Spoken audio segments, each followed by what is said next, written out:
그 자네는 누구인가? 내 이름 마라 탕이죠.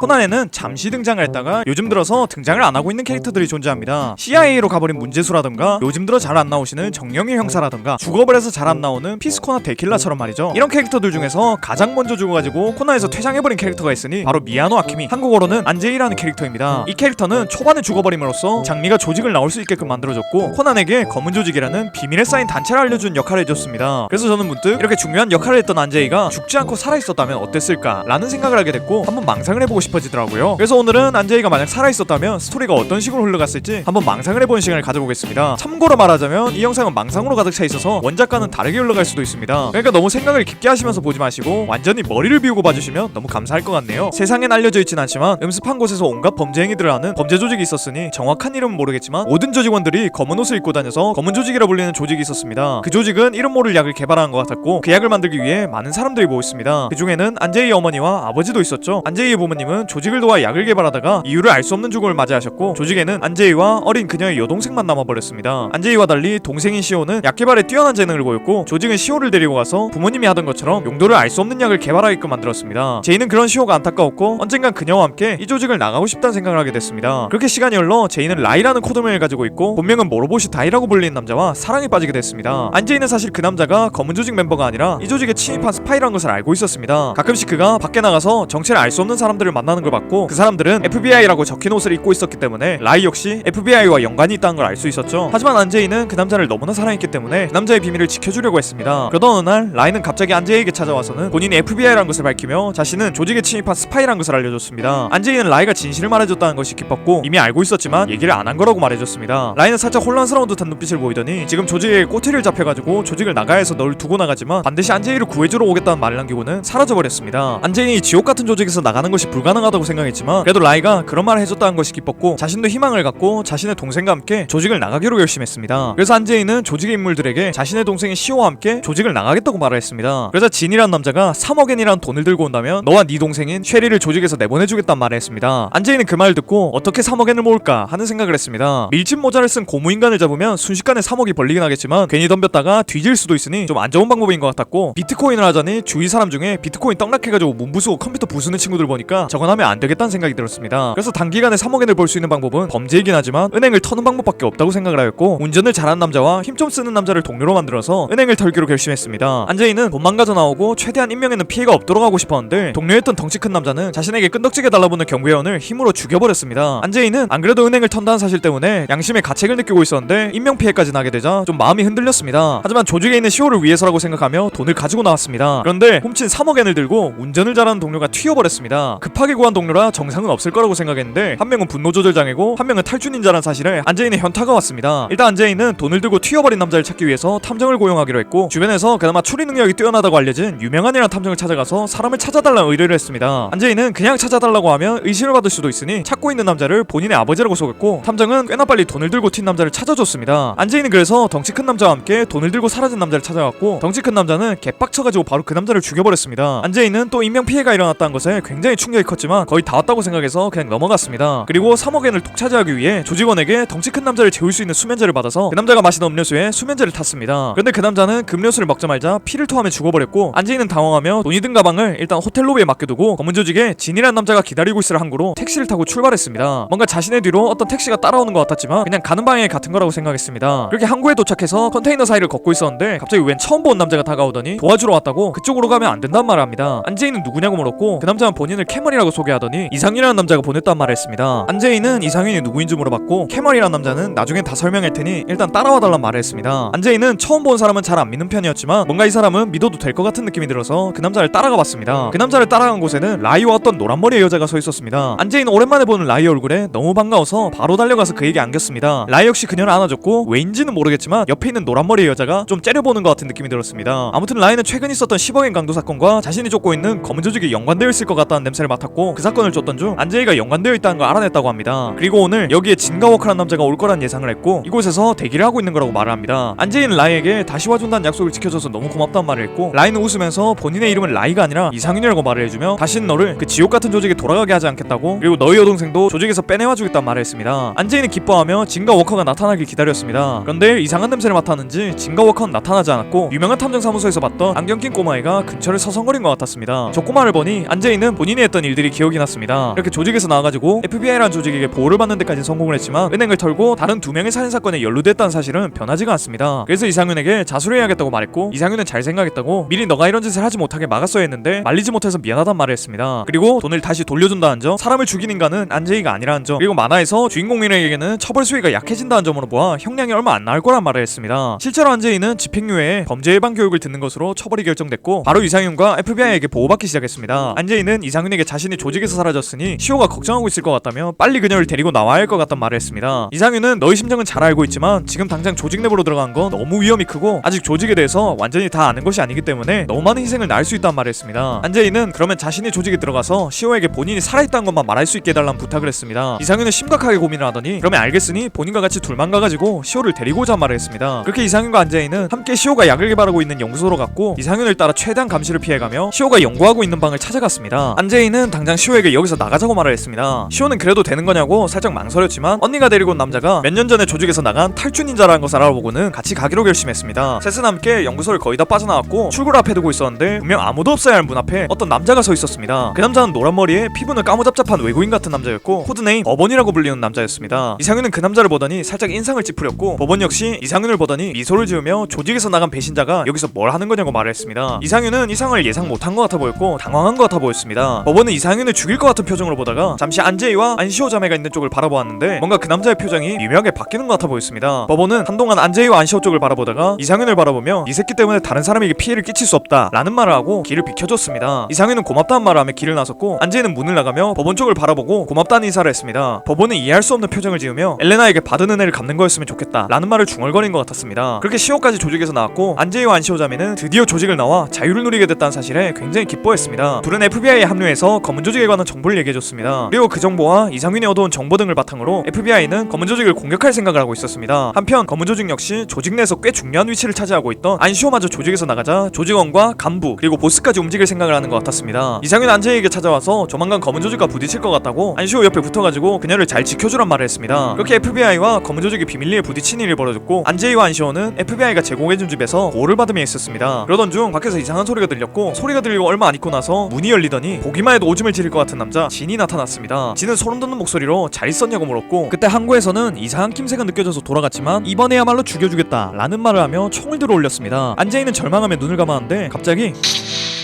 이상한 소리가 들리더니 진이 몸의 중심을 잃고 쓰러져 버렸습니다. 그리고 쓰러져 버린 진의 뒤로 뭔가 낯이 익은 꼬마아이가 서 있었습니다. 안재희는 얼떨떨한 목소리로 그 꼬마에게 누구인지 물었고 제 이름은 코난 담정이죠. 이렇게 왓이프 안재희가 살아있었다면이라는 스토리는 마무리되게 됩니다. 뭔가 이번 왓이프는 개그보다는 진지함이 더 비중이 컸던 스토리였던 것 같습니다. 안재희란 캐릭터가 좀 개그를 넣기에는 아련한 캐릭터여가지고 스토리 진행할 때 개그를 넣기가 쉽지 않더군요. 다음에 만들 때는 조금 더 뇌를 빼고 개그를 만땅으로 넣어서 영상을 만들어보든가 해야겠습니다. 솔직히 많은 영상들 중에 왓이프란 컨텐츠는 제가 참 만드는 걸 좋아하는 컨텐츠이긴 하지만 그만큼 여러분들이 재밌어할까 하는 걱정도 있는 컨텐츠입니다. 부디 여러분들이 재밌어해줬으면 좋겠네요. 이런 영상 봐주셔서 너무 고맙고 전 더 재밌는 영상으로 찾아오겠습니다. 그럼 다음 시간에 만나요.